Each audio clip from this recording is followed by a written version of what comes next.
The air in the carriage smells of old leather and damp wool, a scent that clings to the back of my throat like a sickness.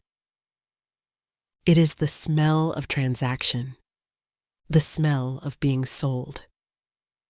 Outside the window, the world is a blur of green and gray. Towering pines claw at a sky the color of a fresh bruise, their needles weeping a resinous perfume that fails to mask the mustiness inside. We have been driving for 2 days, or maybe 3. Time has become a thick, slow-moving river of dread. The man beside me, Mr. Thaddeus, has not spoken more than a dozen words to me since we left the city. He is a proxy, a delivery man. His silence is a heavy cloak, smothering any hope that this is anything other than what I know it to be. An exile, my family called it a placement, a prestigious position as a companion in a remote estate. A quiet life, they'd said, for a quiet girl. A quiet Omega girl. The word hangs in my mind, ugly and sharp-edged. Omega, a genetic flaw in a world that prizes the strength of alphas and the stability of betas. I'm a disappointment etched in DNA. My scent is too sweet, my temperament too yielding, my body barren, a dead end in a proud lineage. I remember the face of my fiancé Lysander when the final test came back. The cool dismissal in his eyes, the way he looked at me as if I were a faulty piece of machinery. Not a woman, but a problem to be discarded. My father's face was worse, a mask of weary resignation. He had tried to marry me off, to secure an alliance, to hide my deficiency. When that failed, this was the only solution left. Send the flawed product away, where no one of importance would have to see it. So I was sold. Not for coin, perhaps, but for the preservation of honor, for the quiet removal of a family shame. The carriage lurches to a stop. The sudden stillness, a shock after hours of motion. Mr. Thaddeus finally turns to me, his face impassive. "We are here!" I look out the window. There is no grand manner, no welcoming lights. Only a wall, a monstrous wall of black, jagged stone that disappears into the churning gray clouds above. It is ancient and forbidding, overgrown with ivy that looks like skeletal fingers. Set into the wall is a gate of wrought iron, twisted into shapes of snarling beasts and thorny vines. It feels less like an entrance and more like the maw of some great predator. Beyond the gate, I see nothing but more forest, darker and denser than what we have already passed through. The air grows colder, seeping through carriage walls. It carries a new scent. Pine, yes, and wet earth, but something else. Something wild and musky and deeply unsettling. It smells of power. Mr. Thaddeus gets out, his boots crunching on the gravel. He doesn't open the gate. He simply stands before it, waiting. A moment later, with a groan of protesting metal that scrapes against my bones, the gates swing inward on their own. Magic, or something close to it. My heart hammers against my ribs, a frantic bird in a cage of bone. The stories my grandmother used to tell me, the ones my father forbade, whisper at the edges of my mind. Tales of the old world, of beings that were not human, of territories ruled by a different kind of law. He said they were just stories. The carriage rolls forward through the gates and into the gloom. The stone wall swallows the light behind us. We are in a new world now. The forest inside the walls is primeval. The trees are giants, their canopies so thick they create a perpetual twilight. Moss hangs from their branches like green, tattered shrouds. The silence here is different. It is not empty, it is watchful.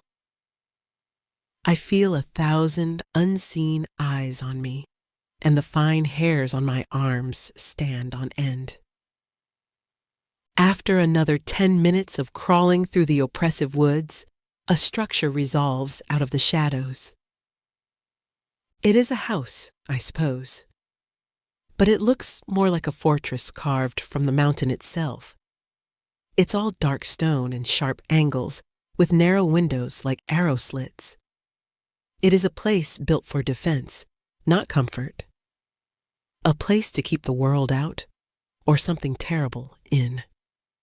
The carriage stops. This time, Mr. Thaddeus opens my door. He does not offer a hand. "Your belongings will be brought in," he says. His voice is flat. Final. I step out onto the cold, damp ground. The house looms over me, radiating a chill that has nothing to do with the temperature. The wild, musky scent is stronger here, woven into the very stone of the building. It's masculine and territorial, and it makes my omega instincts scream at me to submit, to run, to do both at once. I clench my fists, my short nails digging into my palms. I will not be a frightened animal. I have been cast out, but I will not crumble. Mr. Thaddeus gestures to the enormous wooden door. "The master is aware of your arrival. He prefers his privacy. You will find your duties are light. The house is largely self-sufficient. You are here for companionship." Companionship. What a sterile, hollow word for what I am. A living ghost to haunt these halls, so some reclusive master doesn't have to be alone. He gets back into the carriage without another word. He does not look back. The horses, sensing their freedom, turn the carriage in a tight, nervous circle and begin to trot away, their hoofbeats swallowed by the suffocating silence. And then I am alone. Truly, utterly alone. In front of a monster's keep at the end of the world. My breath hitches. For a long moment, I can't move. My feet feel rooted to the spot. Go back? Where would I go? My family has cast me off. Lysander has rejected me.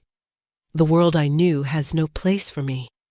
There is only forward, into that house. With a shuddering breath, I force my legs to move. One step, then another. I climb the few stone steps to the door. It's made of a dark, almost black wood bound with iron. There is no knocker, no bell. Just a large, ornate handle in the shape of a snarling wolf's head. I hesitate, my hand hovering over the cold metal. This is it. The threshold of my new life, my new prison. I wrap my fingers around the wolf's head. It's colder than I expected, as if it draws the heat from my very skin. I pull. The door swings open without a sound, revealing a chasm of shadow within. I step inside. The door clicks shut behind me, the sound echoing in the vast, cavernous space. The darkness is absolute. I am blind, my heart pounding a frantic rhythm against my ears.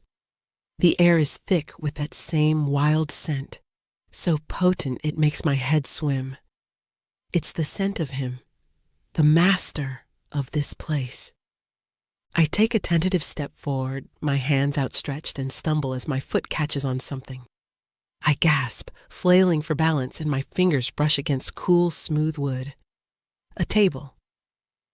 Slowly, as my eyes adjust, shapes begin to form in the gloom. I am in a great hall. The ceiling is lost in shadow far above me. Colossal stone arches support the weight of the roof. A fireplace large enough to roast an ox dominates one wall, its hearth cold and black. Furniture is sparse, a long, heavy table, a few high-backed chairs that look more like thrones. Everything is oversized, built for someone much larger than a normal man.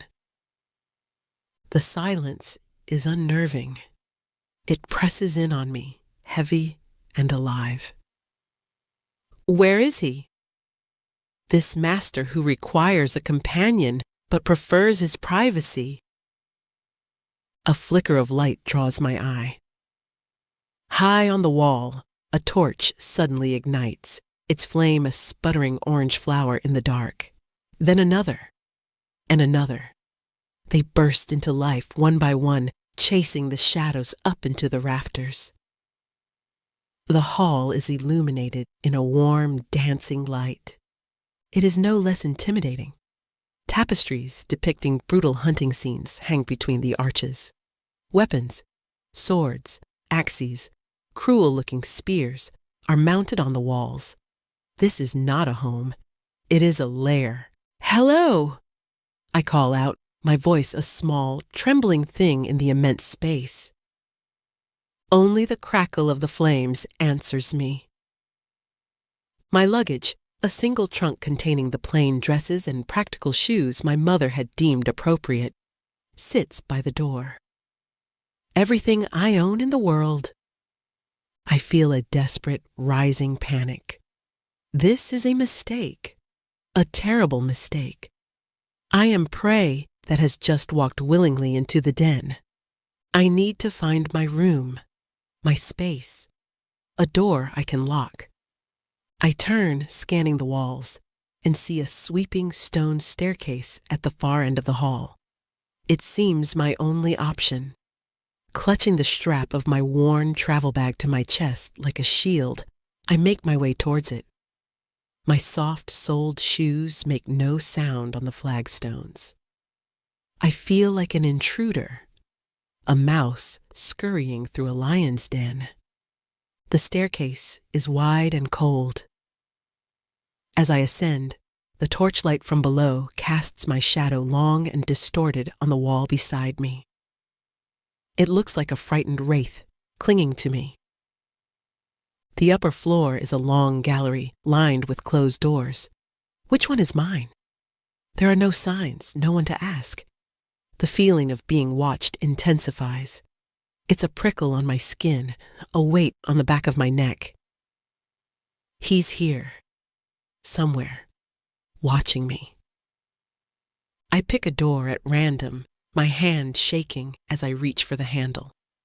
It's unlocked. I push it open and peer inside. It's a bedroom, opulent but stark. A massive bed with a dark wood frame, a wardrobe, a dressing table. A fire is already laid in the hearth, waiting for a spark. It's clean, but it feels unused, sterile. This isn't my room. This must be his. I back out quickly, pulling the door softly shut. I try the next one. It's a library. Floor-to-ceiling shelves packed with leather-bound books. The air smells of paper and dust and time. A part of me, the girl who used to hide in her grandfather's study, longs to go inside, to lose herself in stories. But I don't dare. The third door opens into a bedroom that is clearly meant for me. It's smaller, simpler. The bed is covered with a plain wool blanket. The furniture is functional, not ornate. Through a tall, narrow window, I can see the churning gray sky and the tops of the endless, menacing trees. It is stark, but it is a space, a potential sanctuary. Relief floods through me, so potent it makes my knees weak. I step inside and close the door, leaning my back against it. I listen. The house is silent. But the feeling of being watched does not fade. I survey my new cage. There's a small adjoining bathroom with a basin and a clawfoot tub, running water. A small mercy. The wardrobe is empty. The room is clean, but impersonal. A blank slate, or a blank page in a story I do not want to be in. Days begin to bleed into one another. I never see him. The master remains a ghost, a presence I feel but cannot find. Yet the house provides. Food appears in the kitchen pantry. Fresh bread, cheese, smoked meats, fruit. The fires in the main hall and my room are always lit when I wake, the flames crackling cheerfully, a stark contrast to the oppressive silence. My duties, as Mr. Thaddeus said, are non-existent. The house seems to clean itself. Dust doesn't settle. The floors remain gleaming. I am a guest, a prisoner, a companion to infantum. Loneliness becomes my constant companion, a hollow ache in my chest that grows with each passing silent hour. I wander the vast, empty rooms, my footsteps echoing. I run my fingers over the spines of books in the library I dare not read. I trace the patterns of the ferocious beasts in the tapestries. I talk to myself, whispers at first, then full sentences, just to hear a human voice. This is absurd, I'd say to my reflection in a dusty mirror. Absolutely absurd. My reflection would just stare back, pale and wide-eyed. A stranger in a strange land. Sometimes, at night, I hear things. The scrape of claws on stone from the hallway outside my door. A low, guttural growl that seems to vibrate through the very floorboards. I would lie frozen in my bed, sheets pulled up to my chin, my heart a frantic drum. It is the sound of a very large animal, a wolf. His scent, is always strongest then, wild and dominant. It terrifies me, but deep within, a traitorous part of my omega nature stirs. It is the scent of an alpha, powerful, protective. I crush the feeling ruthlessly. He is my captor, a beast. I am not some animal in heat, responding to a primal call. I am a woman, one afternoon, driven by a desperate need for something to do, for some purpose. I decide to explore the parts of the house I have avoided. The ground floor is a labyrinth of corridors and unused rooms. Drawing rooms draped in white cloths. A formal dining hall that could seat 50, all of it cold and silent as a tomb. It is in a wing I hadn't noticed before, tucked away behind the great staircase, that I hear it. A sound. It's faint. A tiny, distressed whimper. I freeze, straining to listen. There it is again, higher this time. A cry of pain or fear. It is not human. It sounds like a small animal, a puppy, perhaps. Curiosity, a feeling I thought had long been extinguished in me, flares to life. It is stronger than my fear. I follow the sound down a narrow, dark corridor. The air here is warmer. The wild scent is thick, but it's mingled with something else. Something milky and young. The corridor ends at a heavy oak door slightly ajar. The whimpering is coming from inside. My hand trembles as I push the door open. The room is a nursery. That is the only word for it. The air is warm and smells of milk and clean linen. There's a small hearth with glowing embers, and in the center of the room, on a bed of soft furs, is a cradle. Not a human cradle. It is a nest, woven from branches and lined with what looks like wolf fur. And in the nest is a baby. Not a human baby. It is a pup. Its fur is the color of ash. Its eyes barely open slits of startling, intelligent gold. It's tiny, whimpering, its little body trembling. It looks utterly helpless. My breath catches in my throat. A wolf pup. Here, alone. Where is its mother? Where is anyone? Logic screams at me. This is the beast's child. This is dangerous. I should back away, close the door, pretend I never saw this. This is not my concern. My own safety is my only concern. But as I look at the tiny, shivering creature, I don't see a monster. I see a baby, alone and frightened. And a memory, sharp and painful, rises in me. Me in my room after Lysander had left. The sound of my own quiet sobs completely ignored. The profound, crushing loneliness of being in distress and having no one answer. No one care. The pup lets out another piteous cry, and something inside me breaks. Some wall of fear and self-preservation I have so carefully constructed. I will not be like them. I will not turn away from a creature in need just because it is inconvenient or frightening. I take a step into the room, then another. My heart is pounding, but my purpose is clear. Shh, I whisper, my voice soft. It's all right. I'm here. I kneel beside the nest of furs. The pup's golden eyes fix on me. There is no fear in them, only a desperate, silent plea. It is hungry, or cold, or both. I reach out a hesitant hand. My fingers brush against its soft, downy fur. It's so small, so fragile. It whimpers again and tries to nuzzle into my hand, seeking warmth.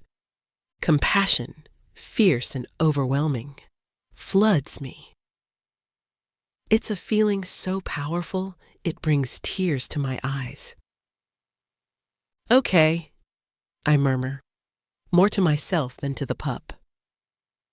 Okay, what do you need? I look around the room. There's a small table with a bowl and a pitcher of what looks like goat's milk. It's still warm.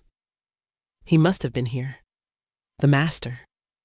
He was caring for his child and was called away. But the milk is just sitting there. The pup is too small to drink from a bowl. I dip my fingers into the warm milk and bring them to the pup's mouth. It latches on immediately, its tiny tongue rasping against my skin, suckling greedily. A wave of something primal and protective washes over me. It is a hollow echo of the motherhood I was told I could never have. I sit there on the cold stone floor, letting the pup nurse from my fingers, murmuring soft nonsense to it. For the first time since I arrived, the house does not feel empty. The silence is not oppressive. It is filled with the sound of this small, precious life. I don't know how long I sit there. Time seems to melt away. The pup, its belly full, curls up against my leg and falls into a contented sleep, its tiny flank rising and falling with each breath. A shadow falls over me. I look up. Filling the doorway, blocking out the light from the hall, is a wolf. It is enormous. Bigger than any wolf I have ever seen in pictures or nightmares. Its fur is the color of midnight, its shoulders thick with muscle. Its eyes are the same molten gold as the pup's, but they are not innocent. They are ancient, intelligent, and fixed entirely on me. Terror, cold and absolute, seizes me. Every muscle in my body screams at me to run, to scream, to do anything but sit here, paralyzed at the feet of this monster. This is him, the master of the house. He takes a silent step into the room, then another. He doesn't growl. He makes no sound at all. He just moves with a fluid, predatory grace that is utterly terrifying. The pup, asleep at my side, is oblivious. My hand is still resting on its soft fur. My first instinct, sharp and overwhelming, is to protect it. I don't move, I don't breathe. I just meet the great wolf's golden gaze, and with every ounce of will I possess, I hold my ground. I am a shield for the small creature beside me. The wolf stops just a few feet away. The wild, musky scent of him fills the air, a heady mix of power and pine and damp earth. It should be terrifying. And it is. But under the terror, that strange, traitorous part of me recognizes the scent of an alpha protector. He lowers his massive head, his gaze dropping from my face to my hand, resting on his pup. He looks at the sleeping baby, then back at me. I see a flicker of something in those golden depths. Not anger, not aggression, something else. Surprise? Curiosity? He lets out a low sound, a soft chuff that is not a growl. It's a sound of inquiry. My heart is a hummingbird in my chest. I find my voice, though it comes out as a shaky whisper. He was hungry, I say. The wolf's ears twitch. He understands. Of course, he understands. Everything about this place is steeped in a magic that defies the world I knew. He takes another slow step forward until his huge head is level with my own. I can feel the heat radiating from his body. I can smell the life on his breath. I'm so close, I could reach out and touch him. The thought is both horrifying and strangely tempting. He nudges the pup gently with his nose, a gesture of paternal tenderness that is so at odds with his fearsome appearance that it makes my throat tighten. The pup stirs, whimpering softly in its sleep, and burrows closer to my leg. The wolf looks at me again, and for a long, breathless moment, we are just there. A woman, a wolf, and a baby in a quiet, warm room. The terror begins to recede, replaced by a strange, fragile sense of peace. A silent understanding. He seems to decide something. He turns and walks out of the room, his claws making no sound on the stone. He pauses in the doorway and looks back at me, a clear, silent command. Follow. My mind reels. Follow him? The beast? But he is not just a beast. He is a father, and he has not harmed me. He has accepted my presence. With trembling hands, I gently scoop up the sleeping pup, nestling it in the crook of my arm. It feels impossibly right. I gather the nest of furs around it to keep it warm. I stand up, my legs shaking, and I follow the great black wolf out of the nursery. He leads me not to the cold grandeur of the main hall, but to a smaller, more intimate sitting room I hadn't discovered. A fire is roaring in the hearth. There are comfortable-looking chairs and a soft rug on the floor. It feels like a living space, a true heart of the home. He goes to the fireplace and lies down, his massive body curling into a posture of rest, though his golden eyes never leave me. He watches as I gently place the pup, still wrapped in its furs, onto a thick rug near the warmth of the fire. He has brought us here, to this room. He has brought us into his space. This is not the action of a captor with a prisoner. This is something else entirely. I sink into one of the chairs, my body exhausted from the adrenaline and the emotion of the day. The great wolf lies by the fire. The pup sleeps soundly, and a strange, tentative truce settles over the room. I have crossed a threshold. I came to this house a victim, a piece of chattel. But in a dusty, forgotten room, by choosing compassion over fear, I have become something else. I don't have a name for it yet, but for the first time in a very long time, it feels a little like hope. Life finds a new rhythm, a strange, silent, domestic routine. I become a mother. I name the pup Ember. His fur is the soft gray of a dying fire, and it seems to fit. My days now have a purpose, a center. I feed Ember, carefully using a strip of soft cloth soaked in the warm goat's milk that appears without fail every morning in the nursery. I clean him. I hold him. I whisper stories to him, the same ones my grandfather used to tell me.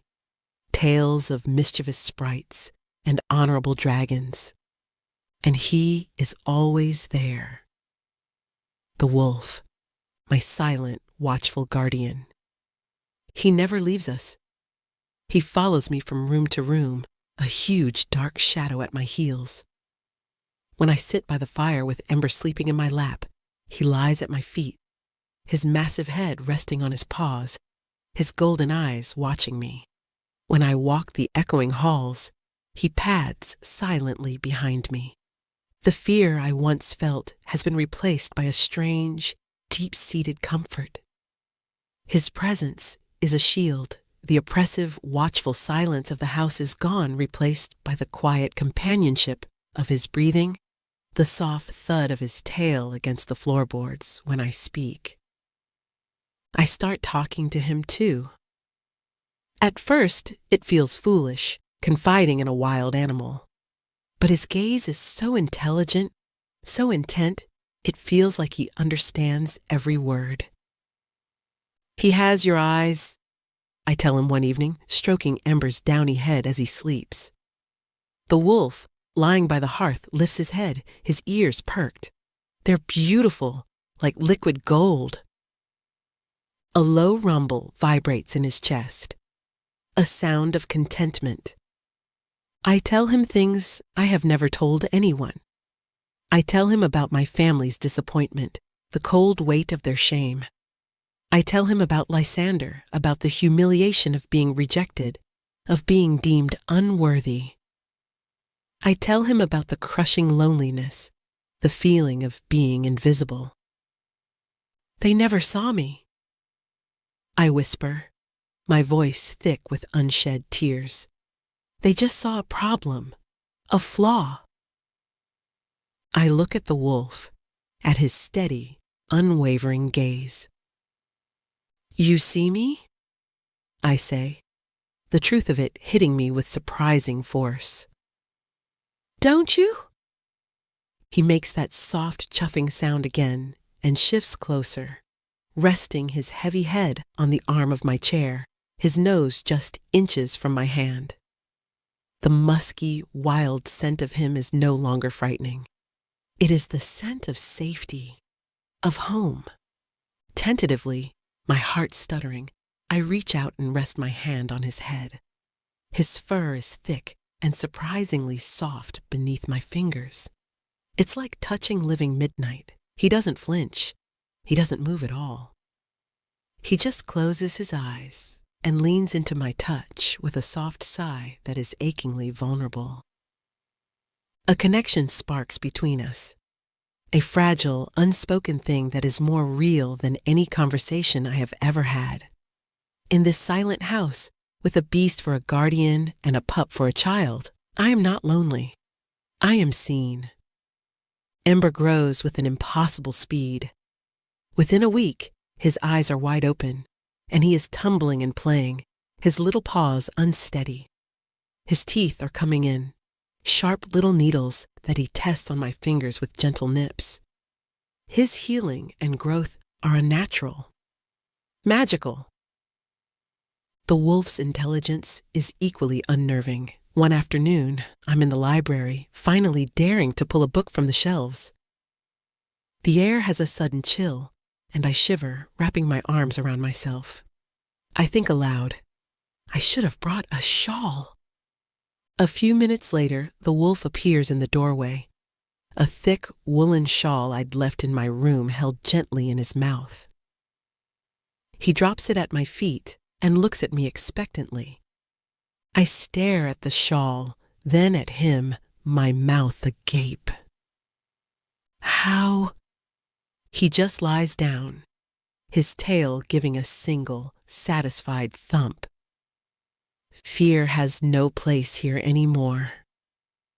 It has been crowded out by wonder, by a tentative blossoming affection that I am too afraid to name. I am falling in love with a ghost, with a presence, with a great black wolf who listens to my secrets and keeps me warm. One night, a storm breaks over the forest.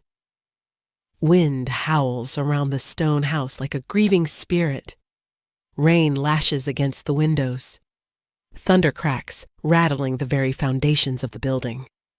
Ember whimpers in his sleep, disturbed by the noise. I scoop him up, holding him close, rocking him gently.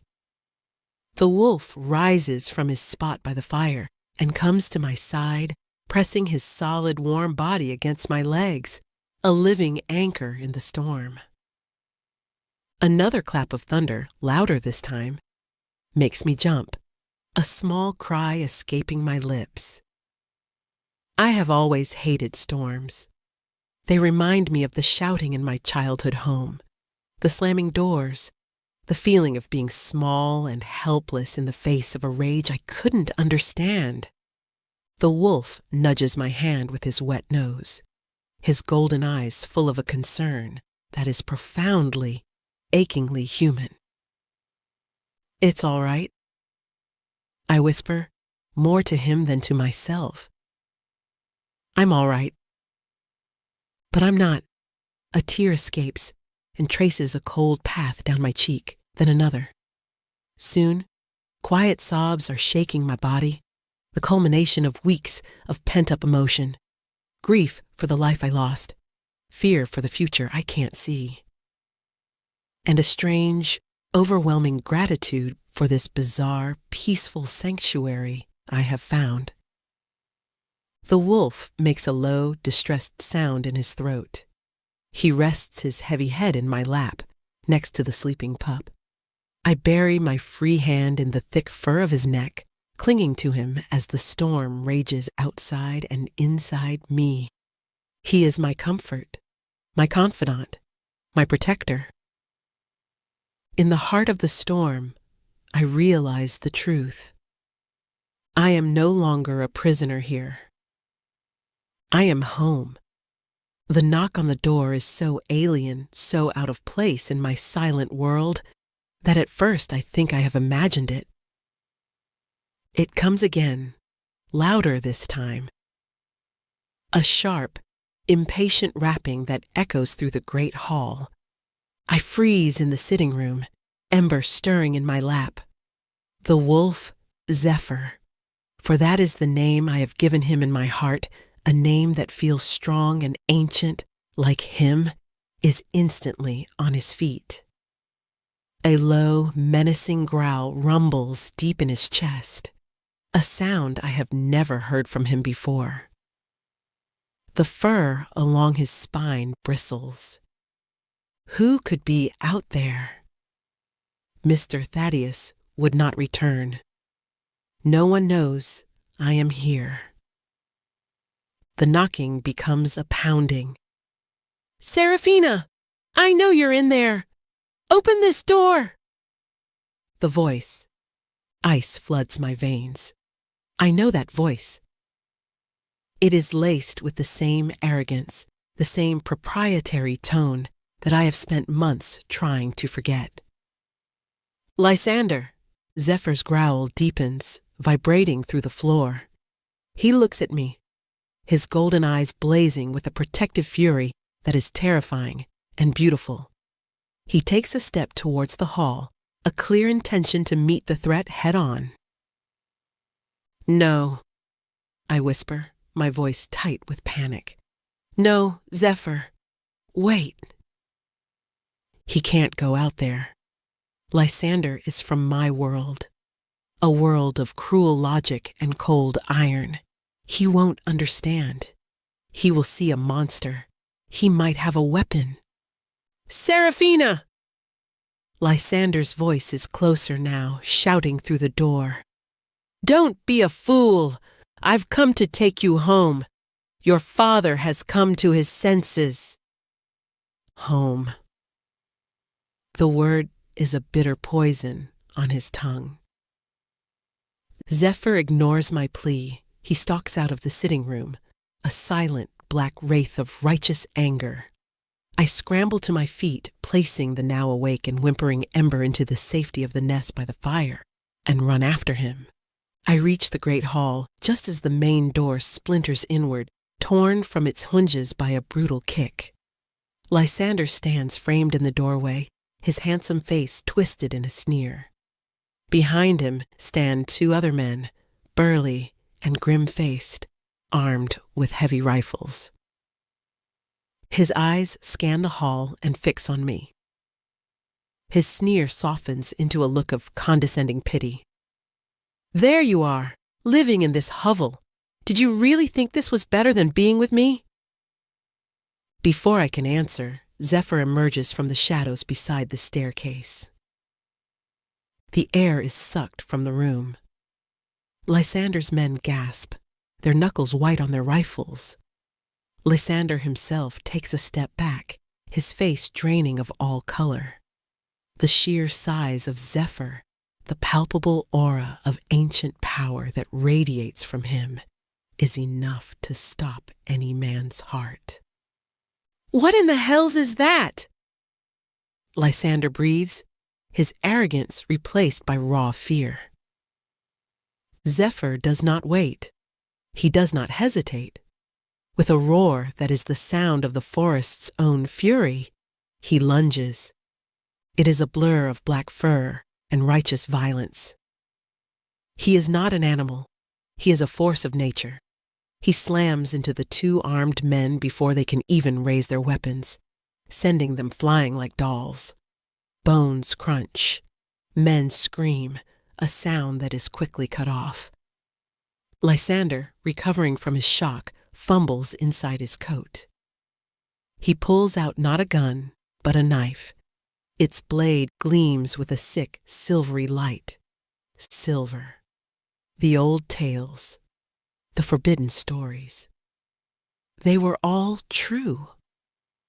"Zephyr! No!" I scream, my voice lost in the chaos. Zephyr turns on Lysander, the source of the intrusion, the one who dared to call my name. He leaps, jaws wide, aiming for Lysander's throat. Lysander, in a moment of pure, panicked reflex, thrusts the silver knife forward. It sinks deep into Zephyr's shoulder. A sound tears from Zephyr's throat, a sound of agony and shock that rips through me as if the blade has pierced my own flesh. He stumbles back, his massive form faltering. The silver is a poison. I can see it, smoking where it meets his flesh, eating away at him. Lysander doesn't press his advantage. He turns and flees, scrambling out of the broken doorway and vanishing into the gloom, a coward to the very end. Zephyr sways on his feet, the silver-handled knife buried in his shoulder. He looks at me, his golden eyes clouded with pain. He takes a step, then another before his legs buckle. He collapses onto the cold stone floor with a heavy, final thud. A profound silence descends on the hall, broken only by the whimpering of the dying men and the ragged sound of my own breath. For a moment, I am frozen, a statue of horror. Then something in me snaps. The fear, the passivity, the girl who was taught to stand by and accept her fate. She dies in that moment. "Zephyr!" I run to him, my knees hitting the hard floor as I slide to his side. His blood, dark and thick, is pooling on the flagstones. The wound is horrific. The silver blade seems to pulse with a malevolent energy, the flesh around it blackened and sizzling. He is breathing in shallow, ragged gasps. "No, no, no!" I sob, my hands hovering over him, unsure of what to do. The sight of him, my protector, my silent friend, my rock, brought so low is an agony beyond words. I have to get the knife out. My hands are shaking so badly I can barely think, but I force them still. I grasp the handle of the knife. It's cold, unnaturally so, burning my skin even through the ambient heat of his body. "I'm so sorry," I whisper, tears streaming down my face, blurring my vision. "This is my fault. I'm so sorry." With a guttural cry, I pull. The knife comes free with a sickening sound. I fling it away from me, where it clatters against the far wall. Zephyr lets out a long, shuddering howl of pain that echoes in the vast hall, a sound that breaks my heart into 1,000 pieces. Blood gushes from the wound, dark and alarmingly fast. He is bleeding out. I am going to lose him. Without thinking, I tear at the hem of my dress, ripping off a long strip of fabric. I press it against the wound, trying to staunch the flow, but the blood soaks through it almost instantly. It's not enough. He is dying. He saved me, and he is dying. An instinct, primal and desperate, takes over. I press my body against his, trying to lend him my warmth, my strength. I shield him with my own small frame, as if I could protect him from death itself. "Don't you dare leave me!" I choke out, my face buried in his fur, which is now matted with blood. "Do you hear me? You can't leave me. You and Ember, you're my family."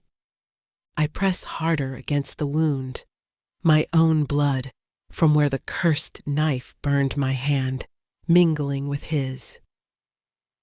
A tremor runs through his massive body, a deep, shuddering spasm. And then the light begins.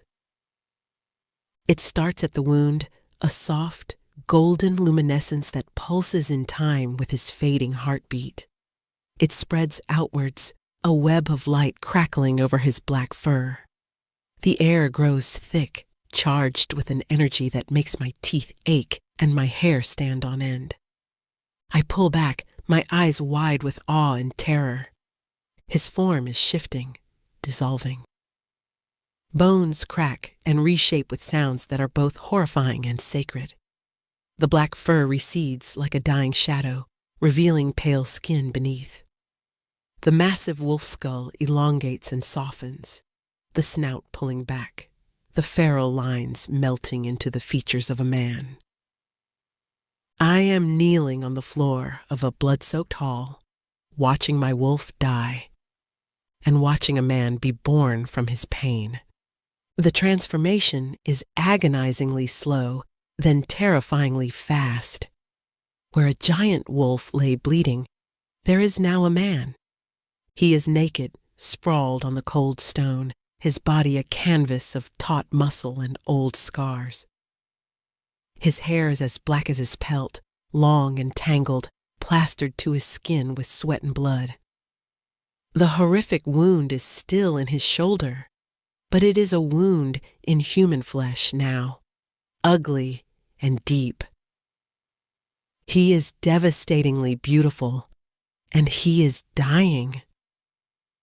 He shudders, and his eyelids flutter open. I stop breathing. They are the same eyes, molten gold, ancient, intelligent, and filled with an impossible, soul-shattering pain. His gaze finds mine. His lips, pale and bloodless, part. "Seraphina," he rasps. My name, on his tongue, in a voice that is a low, rough baritone, like stones grinding together deep underground. The world tilts on its axis. The wolf, the master, the father, the man, they are all one. Zephyr. Shock holds me paralyzed for a heartbeat. Then the reality of the situation crashes back in. He is wounded, He is exposed. He is vulnerable. I scramble to my feet, my mind racing. I need to get him warm. I need to clean the wound. I don't know what I need to do, but I have to do something. I run from the hall, my bare feet slipping in his blood. I race to the sitting room, my heart a frantic drum against my ribs. Ember is crying in his nest, sensing the wrongness, the terror in the air. Shh, little one, it's going to be all right. I lie, my voice shaking. I snatch up the heaviest wool blanket I can find and race back to the hall. He hasn't moved. His eyes are closed now, his breathing terrifyingly shallow. The two men Lysander brought are still and silent in the shadows. I force myself not to look at them. They don't matter. Only he matters.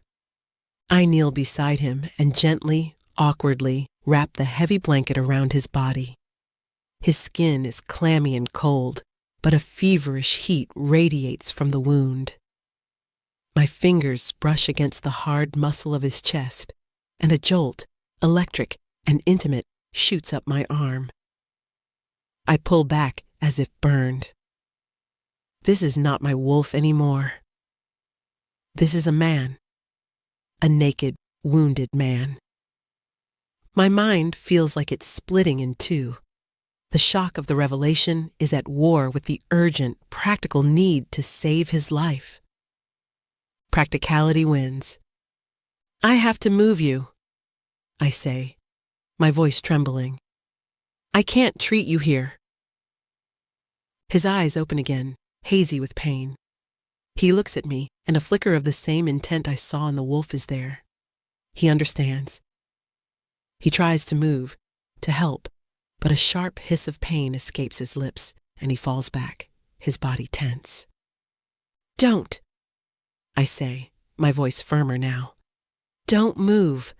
Just let me. How am I supposed to move a man of his size? He is all long limbs and solid muscle. I am not strong enough. Desperation makes you resourceful. I look around the hall, my eyes landing on one of the thick fur rugs that lie before the cold hearth.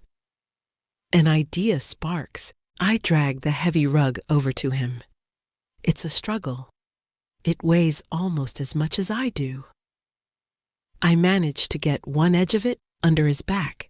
I'm sorry, I whisper before I start to pull, trying to roll him onto the rug. He groans, a low, agonized sound that tears at me, but he doesn't fight me. He lets me maneuver his limp, heavy body onto the thick fur. Then I pull. I drag him inch by painstaking inch out of the great hall, away from the blood and the death, and into the warm sanctuary of the sitting room. It feels like I am pulling a mountain. My muscles scream in protest, my lungs burn, but I don't stop. I get him as close to the fire as I dare. He is shaking now, his teeth chattering, a fever taking hold. I run to the kitchen and grab a basin of warm water and clean cloths. I run to the nursery and find the small store of medicinal herbs I'd seen there. Yarrow to staunch blood, willow bark for pain. I don't know what I'm doing, relying on fragments of my grandfather's lessons on folk remedies, but it is better than nothing.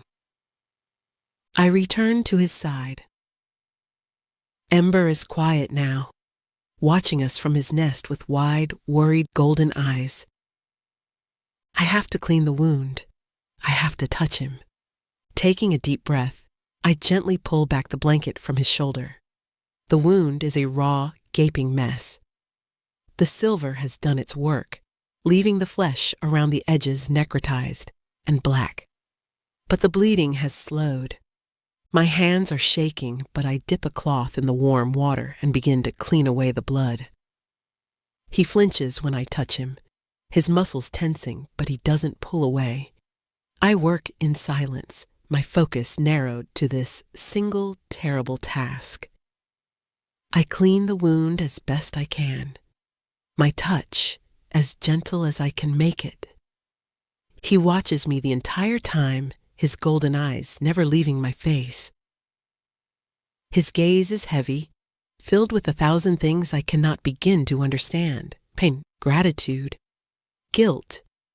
When the wound is clean, I crush the herbs and make a crude poultice, packing it into the raw flesh. He hisses, his whole body going rigid, but he endures it. I bind the wound with fresh strips of cloth torn from a linen sheet. My work is done. There is nothing more I can do. I sit back on my heels, exhausted, drained, and covered in his blood. My whole world has been upended in the space of an hour. The wolf I had come to love, to trust with my secrets and my heart, is a man, a shapeshifter, a being of myth and legend. And he knows my name. The silence in the room stretches, thick and heavy, broken only by the crackle of the fire and his ragged breathing. You knew, I whisper, the question hanging in the air between us. You knew who I was. He closes his eyes for a moment, a spasm of pain crossing his face. When he opens them, the haze is clearer. The intensity is back. From the moment you arrived, he says, his voice a hoarse rasp, I smelled you, my mate. Mate. The word hangs in the air. It's a word from the old stories, a word of destiny, of soul-deep connection, of a bond that cannot be broken. All the pieces click into place. The feeling of being watched, the instant comfort I felt in his presence, the way my own omega instincts, long dormant and shamed, had responded to his alpha scent, the impossible sense of safety I felt with a creature who should have terrified me. It wasn't just compassion. It wasn't just loneliness. It was this fated thing. My mind reels. I feel faint. I put a hand on the floor to steady myself. He sees the shock on my face, the dawning horror and confusion. A look of profound guilt, of deep, wrenching sorrow clouds his features. I never meant for you to find out this way, he whispers, his voice cracking. I am a monster, Serafina. I brought you to a monster's world. He tries to push himself up to move away from me, as if my proximity is a contamination. You should leave. I will have you taken back. You deserve a normal life, a safe life. Leave? The word is a physical blow. Leave him? Leave Ember? Leave this strange, violent, beautiful world where I have, for the first time, felt seen? Go back to the cold indifference of my family? To the world that discarded me like trash? The shock recedes, and in its place, a fierce, protective anger rises, an anger I have never felt before. No, I say, my voice quiet but unyielding. He stares at me, confused. No, I'm not leaving, I say, my voice growing stronger. I crawl closer to him until I am right beside his head. I look him directly in those stunning, tormented golden eyes. Do you think I'm afraid of you? You should be, he says, his voice rough with self-loathing. You saw what I did, what I am. I saw you protect me. I counter, my voice ringing with a conviction that surprises me. I saw you protect our family, the only family I have. His breath hitches. The word our hangs between us, a fragile bridge. That man Lysander, I continue, the memory of his sneer fueling my fire. He represents the world you want to send me back to. A world that thinks I am worthless because I am an omega. A world that sees me as a broken thing to be hidden away. Here, with you, I have not felt broken. I have felt whole. I reach out, my hand hesitating for only a second before I gently touch his face, my fingers tracing the strong line of his jaw. His skin is hot with fever, but he doesn't pull away. He leans into my touch, his eyes closing, just as he did when he was a wolf. I was falling in love with a wolf, Zephyr, I confess, the words tumbling out raw and honest. I didn't understand it, but I was. And now I see the same soul in your eyes. Man or wolf, it doesn't matter. It's you. A single tear escapes from beneath his closed eyelid and traces a path through the grime on his cheek. At that moment, a soft shuffling sound draws our attention. Ember, who has managed to climb out of his nest, is slowly, determinedly making his way across the rug towards us.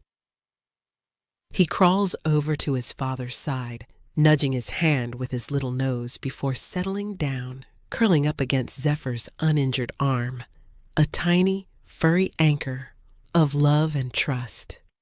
The sight breaks something open in both of us.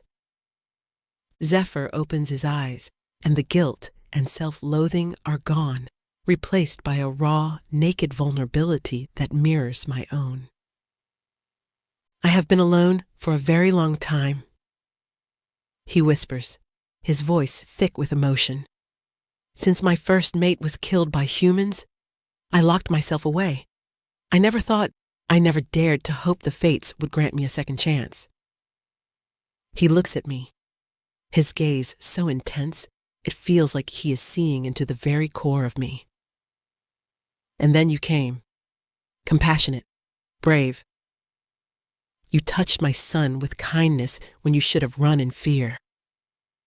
You healed a part of me I thought was dead long before I ever met you.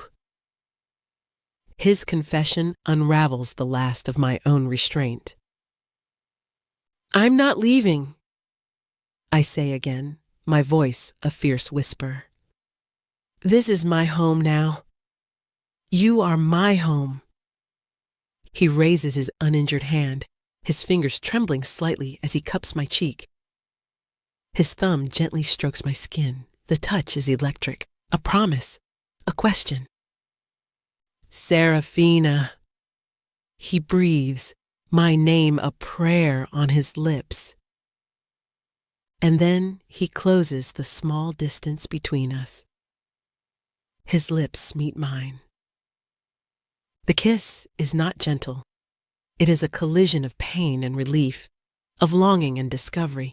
It is months of silent conversations, of unspoken affection, of shared solitude finally given a voice.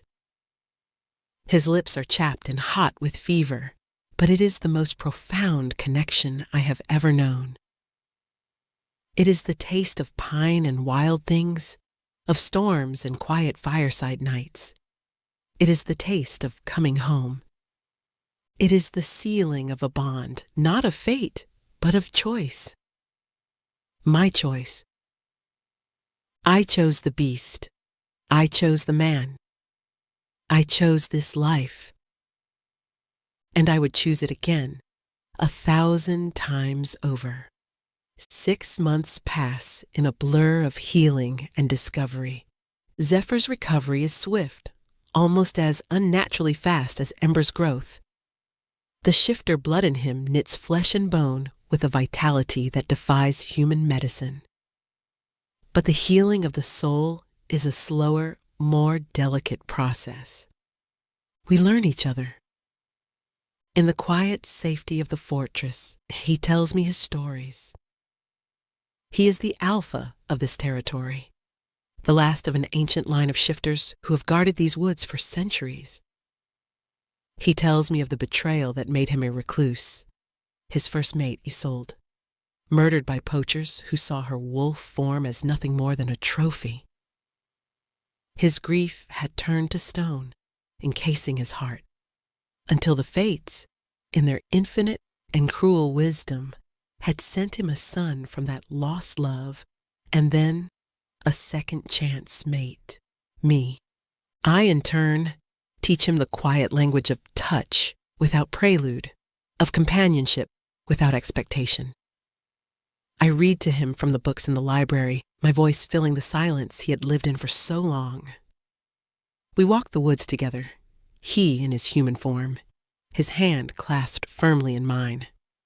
He shows me the secrets of the forest, the hidden waterfalls and sun-dappled glades. He is no longer just a presence or a protector. He is my partner, my friend, my love. He shifts for me sometimes in the soft light of dusk. The transformation no longer frightens me. Watching the man I love become the wolf I first fell for is a miracle I never tire of.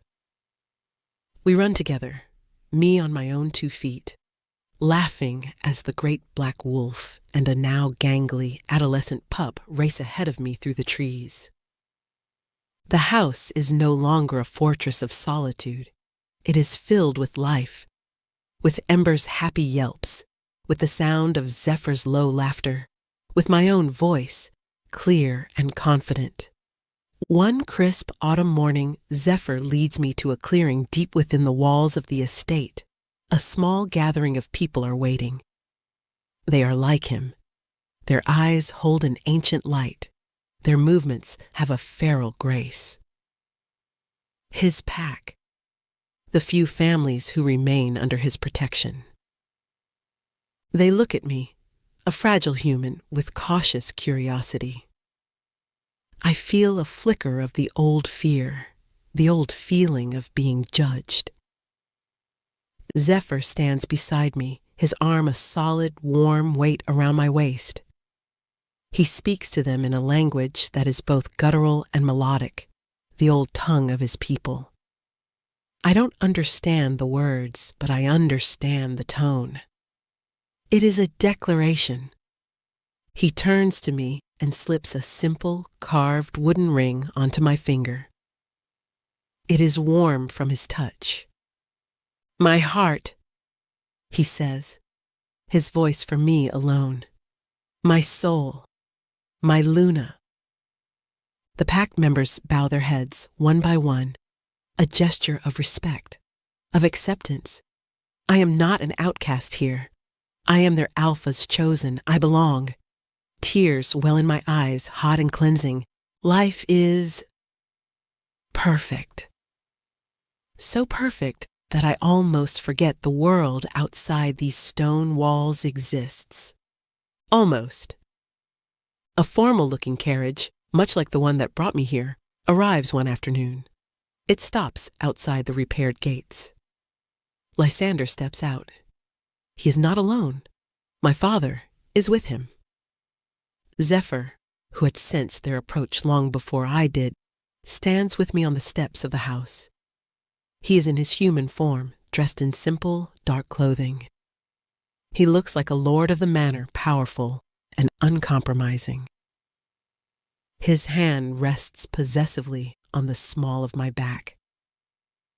Ember, now almost the size of a full-grown wolf, sits at our feet, a low growl rumbling in his chest. My father's face is a mask of strained civility.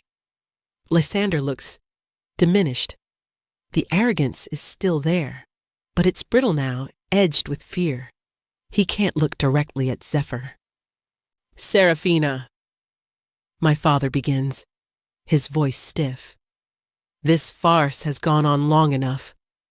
We have come to take you home. I look at him, the man whose approval I had craved my entire life. I feel nothing. No anger, no sadness, just a distant clinical pity. I am home, I say, my voice calm and clear. Lysander scoffs, though his eyes dart nervously toward Zephyr. Home? With this brute in this wilderness? Seraphina, be reasonable. Your place is with your family, with me. I am willing to overlook your indiscretion. He says it as if he is bestowing a great gift. The magnanimous Lord forgiving the foolish woman. A slow smile touches my lips. It's a smile I've never felt before. It's filled with a power I didn't know I possessed. Overlook? I repeat, my voice soft. Lysander, you seem to be under a great misapprehension. You believe you have something to offer me? You believe you are a prize to be won? I take a step forward, away from the comforting warmth of Zephyr's hand. I stand alone, but I have never felt stronger. You rejected me because I was an Omega, because I was flawed. You and my father. I glance at him. You sent me away to be forgotten. You cast me into what you thought was darkness. I turn my gaze back to Lysander, letting him see the utter lack of fear in my eyes. But you see, the darkness you sent me to, it wasn't empty. It was waiting for me. It claimed me. It healed me. It gave me a family, a purpose, a love you couldn't comprehend in 1,000 lifetimes. I gesture to the magnificent man beside me, to the beautiful, powerful creature at my feet, to the vast, wild forest that is my kingdom. This is my life. This is my choice. I am not the broken thing you threw away. I am the Luna of this territory. And you, I say, my voice dropping to a dismissive whisper, are nothing. Lysander's face contorts with rage and wounded pride. My father just looks old and defeated. They have no power here. They are relics of a life I have shed like a snake's skin. Zephyr steps forward, placing his hand on my shoulder. He doesn't say a word. He doesn't have to. His presence, his possessive touch, is a statement more powerful than any threat. They are defeated. They know it. Without another word, they turn, get back in their carriage, and leave, consumed by the forest they so despise. I watch them go until they are out of sight. I feel Zephyr's hand tighten on my shoulder. I lean back against his solid chest, breathing in his familiar scent of pine and safety. Later that night, I am curled up in the big chair by the fire, a book open in my lap, though I'm not reading. Zephyr sits on the floor, his back against the chair, his head resting on my knees. Ember is sprawled out on the rug, a great furry beast twitching in a dream of chasing rabbits. It is a portrait of perfect, profound peace. I run my fingers through Zephyr's thick black hair. I think about my journey, about the terrified, lonely girl in the carriage. She seems like a stranger to me now. I was sent here as a punishment, an exile. I was deemed weak, a flaw in the bloodline. But it was that perceived weakness, my Omega's heart, my capacity for empathy in the face of fear, that allowed me to connect with him. It was my compassion that opened the door to this life. My greatest flaw was, in fact, my greatest strength. It was the key that unlocked my destiny. Zephyr turns his head, his golden eyes finding mine in the firelight. He doesn't need to ask what I'm thinking. He knows. He always knows. He lifts his hand and covers mine where it rests on his cheek. I found you, he whispers. I smile, a real, deep smile that reaches my eyes. No, I correct him softly. I found me. And in the quiet heart of the wild, surrounded by my family, my soul finally, truly came home.